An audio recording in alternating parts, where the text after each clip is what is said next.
सुमन दिल्ली में रहती थी। उसके पापा चाट का ठेला लगाते थे। सुमन भी इस काम में अपने पापा का साथ देती थी। पापा, ये लो, सारे गोलगप्पे भी तैयार हो गए और पानी भी बना दिया। बस मीठी चटनी आप बना लो, मैंने हरी चटनी बना दी है। सुमन बेटिया, सारा काम तो तूने ही कर दिया। तू तो मेरी आदत खराब कर रही है बेटी। कुछ दिनों में तू ससुराल चली जाएगी तो तेरे बिना काम में बिल्कुल मन नहीं लगेगा। तेरी बहुत कमी खलेगी बेटिया। बस रो दिए। सुमन, अब तू ही अपने पापा को संभाल। थोड़ी थोड़ी देर में मन भारी कर लेते हैं। पापा, मैं आपको छोड़कर कहीं नहीं जाऊंगी। मुझे ये शादी नहीं करनी। मैं भी आपके और माँ के बिना नहीं रह पाऊंगी पापा। नहीं बेटिया, ऐसे नहीं कहते। बेटियों को अपने ससुराल जाना ही होता है। केशव बहुत अच्छा लड़का है, तो ससुराल में बहुत खुश रहेगी। सुमन की शादी सूरत में तय हो गई थी। 1 महीने बाद सुमन की शादी थी, इसीलिए सुमन अपने माता पिता से दूर दूसरे शहर जाते थोड़ा उदास थी। सुमन बड़ी थी और एक छोटा भाई था जो अभी पढ़ रहा था। धीरे धीरे 1 महीना बीत गया और सुमन की शादी का दिन आ गया। सुमन के माता पिता उसे राजी खुशी डोली में विदा करते हैं। शादी के बाद सुमन दिल्ली से सूरत अपने ससुराल आ जाती है। सुमन का पति केशव एक गैराज में गाड़ियों की मरम्मत करता था। सुमन समझदार थी, उसने आते ही पूरे घर को संभाल लिया। बस बहू, मैं और रोटी नहीं लूंगी, केशव को दे दे। बस एक ही रोटी देना, पेट में बिल्कुल भी जगह नहीं है। इतना स्वादिष्ट खाना बनाया है बहू कि मैं एक रोटी भूख से बढ़कर खा गई। कहाँ माँ जी, 2 निवाले की एक रोटी होती है मेरी छोटी छोटी। अब मैं आ गई हूँ ना, तो रोजाना आपको ऐसे ही गरम गरम मेरे हाथ का बना भोजन खाना होगा। कोई बहाना नहीं चलेगा। हमारे तो भाग्य खुल गए बहू, जो तुम हमारे घर में बहू बनकर आई। जीती रहो। सुनिए, मैंने आपका टिफिन पैक कर दिया है, ये लीजिए। बस मैं 2 मिनट में आई। अब ठीक है, मैं बाहर तब तक मोटरसाइकिल निकालता हूँ। माँ जी, और क्या क्या राशन लाना है? बस यही बहू जो लिखवाए है, बाकी तुम अपने लिए जो चाहो खरीद लेना। ठीक है, मैं सुमन केशव के साथ मोटरसाइकिल पर बाजार चली जाती है। सुमन कहो तो गैराज बाद में चला जाऊंगा। तुम अकेले घर सामान लेकर कैसे जाओगी? अरे आप चिंता मत करो, मैं ऑटो ले लूंगी। केशव सुमन को बाजार में छोड़कर गैराज जाने लगता है। साइकिल के आगे कहीं से एक पत्थर आ जाता है। केशव की मोटरसाइकिल लड़खड़ा जाती है और वो बहुत तेज गिरता है। केशव को काफी चोट आ जाती है। सुमन कुछ ही दूरी पर थी। हे ईश्वर, ये क्या हो गया? भाई साहब, थोड़ी मदद कीजिए। चिंता मत करो बहन जी, सब ठीक हो जाएगा। कुछ लोग सुमन की मदद करते हैं और केशव को बराबर के अस्पताल में ले जाते हैं। डॉक्टर केशव का इलाज करता है। कुछ देर बाद केशव को आराम मिलता है। ज्यादा गंभीर चोटें तो नहीं थी, पर केशव के पैर की हड्डी टूट गई थी। 2 दिन बाद केशव को छुट्टी मिलती है। हाँ, मैं ठीक हूँ। बस पैर की हड्डी में ही तो फ्रैक्चर है। कुछ महीनों में मैं ठीक हो जाऊंगा, चिंता मत करो। अरे माँ हो ना बेटा, तू नहीं जानता, जरा सी खरोच भी बच्चे को आ जाए तो माँ का कलेजा निकल जाता है। और फिर तेरे तो इतनी चोट आ गई है। अब तो कुछ दिन के लिए गैराज पे नहीं जा सकता। जाना भी नहीं है, डॉक्टर ने अभी 6 महीने रेस्ट के लिए बोला है। आप चिंता मत करो, पैसों की कोई तंगी नहीं आएगी। मैं कोई काम शुरू कर देती हूँ ताकि घर में थोड़े पैसे आते रहें। तभी सुमन के माता पिता भी दिल्ली से आ जाते हैं। सुमन ने उन्हें फोन पर केशव के एक्सीडेंट की बात बताई थी, जिसे सुनकर वो रह नहीं सके। अब दामाद जी, काम की कोई चिंता मत करो। सुमन ने मेरे से चाट बनाना बहुत अच्छे से सीखा हुआ है। सुमन बेटिया, तो यहाँ सूरत में दिल्ली वाले गोलगप्पे शुरू कर। वो तो बहुत अच्छे बनाती है। उस दिन मैं यहाँ रुक जाता हूँ, जब काम सेट हो जाएगा तब मैं वापस चला जाऊंगा। हाँ पापा, ये ठीक रहेगा। दिल्ली वाले गोलगप्पे यहाँ बहुत अच्छे चलेंगे। हमारे इधर आसपास किसी ने भी दिल्ली वाले गोलगप्पे का काम नहीं शुरू किया हुआ। केशव बेटा, आप सारी चिंता छोड़ दो। पापा और मैं कुछ दिन अब यहीं रहेंगे। शुक्रिया माँ, शुक्रिया पापा, आपने मुझे बहुत हिम्मत दी है। ऐसी बहू और ऐसे समधी सचमुच बहुत नसीब वालों को मिलते हैं। सुमन की सास की आंखों में आंसू आ जाते हैं। केशव को भी अपने सास ससुर के आने के बाद बहुत हिम्मत मिल गई थी। सुमन अपने पापा के साथ सूरत में गोलगप्पे का ठेला शुरू करती है, जिसके ऊपर लिखा था दिल्ली वाले गोलगप्पे। गोलगप्पे के दीवाने तो बहुत लोग हैं और सूरत में तो पानी पूरी के सभी दीवाने हैं। ये देखकर सुमन और उसके पापा ने गोलगप्पे का स्टॉल लगा दिया। उनके बने गोलगप्पे। सुमन बेटिया, मुझे पता है अब तुम काम अकेले संभाल लोगी। अब हमें चलना चाहिए। सूरज भी अपनी बुआ के घर बहुत दिन से रुका हुआ है। फोन पर बोल रहा था कि हमारे बिना उदास हो रहा है। हाँ पापा, सूरज बहुत देर अकेला रुक गया और आपको दिल्ली का भी तो काम संभालना है। वो भी बहुत दिनों से बंद पड़ा है। अब तो मैं सब कुछ संभाल लूंगी, आप मेरी चिंता मत करो। सुमन के माता पिता वापस दिल्ली लौट जाते। उन्हें आए हुए भी बहुत समय हो गया था। अब सुमन अकेली रोजाना गोलगप्पे का ठेला लगाने लगी। वो रोजाना सुबह उठकर गोलगप्पे और बाकी का सामान तैयार करती और बाजार निकलती। कुछ भी कहो सुमन दीदी, आपके गोलगप्पे का जवाब नहीं है। हम सारी सहेलियां रोजाना शाम को स्पेशली मार्केट आपके गोलगप्पे खाने के लिए आती है। हाँ सुमन दीदी, ये तो सच है, बहुत टेस्टी गोलगप्पे होते हैं आपके, साथ में खट्टा मीठा पानी बहुत बढ़िया बनाती हो आप। बस आप सब ग्राहक तारीफ कर बात पर दो गोलगप्पे फालतू खाओ। सुमन रोजाना ऐसे ही शाम के समय बाजार में ठेला लगाती थी। धीरे धीरे सुमन के गोलगप्पे पूरी सूरत में फेमस होने लगे। अब तो उसे शादियों और पार्टी के भी ऑर्डर मिलने लगे। इस काम में सुमन की सास भी उसकी मदद करती थी। कहीं भी शादियों और पार्टी के ऑर्डर मिलते तो सुमन अपनी सास के साथ जाती और वहां पर अपना स्टॉल।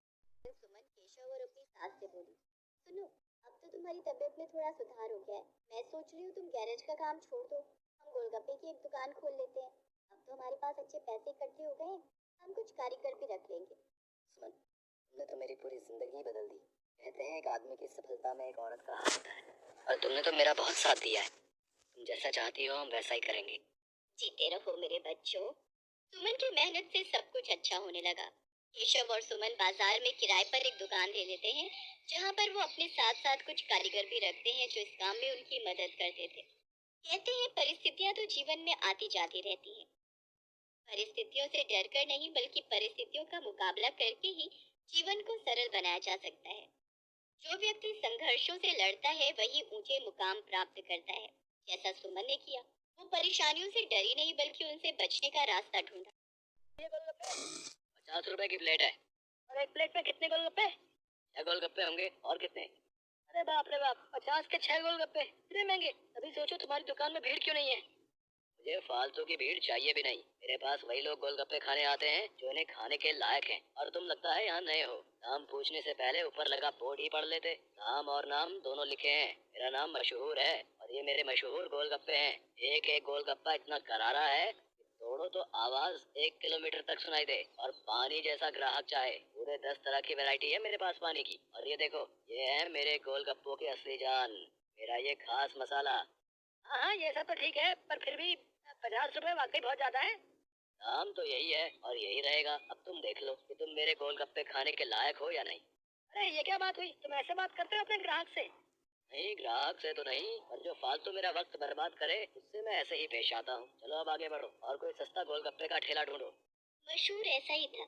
ये बात तो 100% सच थी कि वो गोलगप्पे बहुत ही अच्छे बनाता था, लेकिन इस बात पर उसे घमंड भी बहुत था। मशहूर का मानना था कि उसके पास हुनर और किस्मत दोनों का साथ है, इसीलिए उसे पूरा अच्छा खासा मुनाफा कमा लेता था। फिर कुछ दिनों के बाद, हाँ भाई, लाओ जरा गोलगप्पे तो लगाना। अरे तुम फिर से आ गए, रेट कम नहीं होंगे, पहले ही बता रहा हूँ। हाँ हाँ, मैं तुमसे कम करने को कह भी नहीं रहा हूँ। ऐसा करो, सिर्फ मुझे नहीं, इन सबको भी गोलगप्पे खिलाओ और इन सबके पैसे मैं दूंगा। है, पगला गए हो क्या? अब ऐसा करो, पहले पैसे रखो मेरे सामने, फिर बात करना। तुम भी ना बड़े शक्की हो। ये लो, ये रखे तुम्हारे पैसे। इतना कहकर सूरज ने पूरे 2000 रुपए मशहूर के सामने रख दिए। सूरज अपने साथ जिन लोगों को लेकर आया था वो देखने में ही गरीब लग रहे थे। मशहूर ने सभी को गोलगप्पे खिलाए, जिसके पैसे सूरज ने ही दिए। फिर सबके जाने के बाद, क्या बात है भाई? अभी तो नहीं लगी, पर जल्दी लगने वाली है। क्या मतलब? तुम्हें कैसे पता लॉटरी लगने वाली है तुम्हारी? क्योंकि निरंजन बाबा ने मुझसे ऐसा कहा है। वो बहुत ही बड़े सिद्धे बाबा हैं। उन्होंने मुझसे कहा है कि मैं जितने लोगों का पेट भरूंगा, वो भी बिना उनसे कुछ लिए मेरी लॉटरी लगने के उतने ही चांसेस बढ़ जाएंगे। तुम भी निरे उल्लू हो भाई, हैं? बाबा जी ने तुम्हें गरीबों को खाना खिलाकर कुछ भला काम करने को कहा होगा। जितने पैसे तुमने मेरे गोलगप्पे खिलाने में खर्च किए, उतने में तो तुम पूरा भंडारा कर सकते थे। मैं जानता हूँ, पर मुझे इन लोगों को कुछ ऐसा खिलाना था जो इनके बस के बाहर हो। खाना तो कोई ना कोई इन्हें खिलाई देता होगा, पर तुम्हारे गोलगप्पे वो इनके नसीब में कहाँ से आते? और बाबा जी ने मुझसे यही तो कहा था कि जाकर किसी का नसीब बदलो, तो मैंने बदल दिया। अब देखना, मेरी लॉटरी जरूर लग जाएगी। मशहूर और सूरज बात कर ही रहे थे कि तभी सूरज का फोन बजने लगा। हेलो, हाँ भाई, क्या क्या तू सच बोल रहा है? सच में? ओ वाह वाह वाह भाई, मजा आ गया भाई, मजा आ गया। तू वहीं रुक, मैं बस वहीं आ रहा हूँ, वहीं आ रहा हूँ मैं। अरे अरे, क्या हो गया? कहाँ भागे जा रहे हो? मेरी लॉटरी लग गई भाई, वो भी पूरे 10 लाख की। शुक्रिया भाई, शुक्रिया, बहुत शुक्रिया यार। सच में तुम्हारे गोलगप्पों की वजह से ये। सूरज वहाँ से चला गया। लेकिन मशहूर को सोचने पर मजबूर कर गया। मेरे गोलगप्पे ऐसा भी कर सकते हैं, मुझे तो पता ही नहीं था। अगर मुफ्त में मेरे गोलगप्पे खिलाकर इस लड़के की किस्मत खुल सकती है तो फिर मेरी क्यों नहीं। हाँ, अब से मैं भी लोगों के नसीब बदलूंगा। अब वो नहीं बल्कि मैं खुद अपने गोलगप्पे लोगों को फ्री में खिलाऊंगा। अगले दिन मशहूर ने सबसे पहले अपने लिए एक लॉटरी का टिकट खरीदा और फिर उसके हाव भाव बिल्कुल ही बदल गए। साथ ही उसकी दुकान का बोर्ड भी अब गोलगप्पों की कीमत की जगह पर लिखा था बिल्कुल फ्री। मतलब वो सच में अब लोगों को मुफ्त में गोलगप्पे खिला रहा था। साहब, कभी सपने में भी नहीं सोचा था कि आपकी दुकान में खड़े होकर गोलगप्पे खा सकूंगा। हे भगवान आपका भला करे, आपकी खूब तरक्की हो। आप जो चाहो वो सब आपको मिले, मैं भगवान से यही प्रार्थना करूंगा। मशहूर को पहली बार किसी ने ऐसा कुछ कहा था। लॉटरी ऑफिस पहुंचा। मशहूर चंद, हाँ मुबारक हो, आपको इनाम मिला है पूरे 10,000 का। क्या सिर्फ 10,000? पर पहला इनाम तो 10 लाख का था। हाँ तो वो पहला इनाम भी तो है। आपकी किस्मत इतनी भी अच्छी नहीं है, शुक्र मनाइए कि 10,000 तो मिले। मशहूर इनाम के 10,000 लेकर अपने घर वापस आ गया। वो उदास था और नाराज भी। क्या हुआ जी, लॉटरी लगी क्या? लगी भी और नहीं भी, ये देखो 10,000 मिले हैं। अरे वाह, तो फिर आप उदास क्यों? आपको तो खुश होना चाहिए ना। अरे पर 10,000 से क्या होता है, इतने में तो 4-5 दिनों में अपनी दुकान से ही कमा लेता हूँ। उस लड़के को तो पहला इनाम मिला था, वो भी पूरे 10 लाख का, और उसने तो इतने कम गोलगप्पे खिलाए थे। मैंने तो अपने सारे गोलगप्पे मुफ्त में खिला दिए, फिर भी मुझे क्या मिला और उसे क्या मिला। ओफो, ये सब क्यों सोच रहे हो आप? आपने जितने भी गोलगप्पे मुफ्त में खिलाए उनकी लागत तो निकल गई ना, बोलो। हाँ, उससे तो ज्यादा ही हैं ये पैसे। तो फिर आपको नुकसान थोड़ी ही हुआ है जो ऐसे मुंह लटका कर बैठे हो। 4-5 दिनों में जितना कमा पाते वो एक ही दिन में अपना इरादा और पक्का कर लिया। उसने आगे भी लोगों को फ्री गोलगप्पे खिला खरीदना थी, कभी कम तो कभी ज्यादा, लेकिन हर रोज मशहूर का कुछ न कुछ इनाम जरूर निकलता था, जिससे मशहूर का हौसला और भी मजबूत होने लगा। इसके साथ ही मशहूर को अब ये सब करने में बहुत खुशी भी मिल रही थी। हर रोज लोगों के मुस्कुराते चेहरे उसकी दुकान से लौटते थे। उसके गोलगप्पे ना जाने कितने मायूस चेहरों की मुस्कान बन रहे थे। देखते बस तुम्हारे जाने के बाद सही, लेकिन माफ करना भाई, अब तुम फ्री में गोलगप्पे नहीं खिला पाओगे किसी को, क्योंकि ये काम अब मैं करता हूँ और लॉटरी भी मेरी ही लगती है। हाँ, तुम्हारे जितना बड़ा इनाम तो नहीं लगा अब तक, पर मुझे उम्मीद है कि कभी ना कभी वो कमाल भी हो ही जाएगा। मशहूर की बात सुनकर सूरज मुस्कुरा दिया और उसने अपनी जेब से अपना विजिटिंग कार्ड निकालकर मशहूर को दिया और उससे बोला, कोई बात नहीं, ये मेरा कार्ड रख लो। अब लॉटरी का टिकट जब भी खरीदना हो तो बस मुझे फोन कर देना, ऑफिस तक आने की जरूरत नहीं पड़ेगी। सूरज के विजिटिंग कार्ड पर उसी लॉटरी ऑफिस का पता लिखा था जहाँ से मशहूर हर रोज लॉटरी की टिकट खरीदता था। असल में वो ऑफिस सूरज का ही था और उसी की वजह से हर रोज मशहूर का कोई न कोई इनाम जरूर निकल रहा था। कार्ड देखते ही मशहूर सारी बात समझ गया। उसने सूरज के सामने हाथ जोड़ते हुए कहा, मैं ये बिल्कुल नहीं पूछूंगा कि तुमने ये सब क्यों किया, क्योंकि शायद मैं जानता हूँ। बहुत बहुत शुक्रिया भाई, मुझे ये एहसास कराने के लिए कि ज्यादा पैसे कमाने से जरूरी है दुआएं कमाना, लोगों को खुश।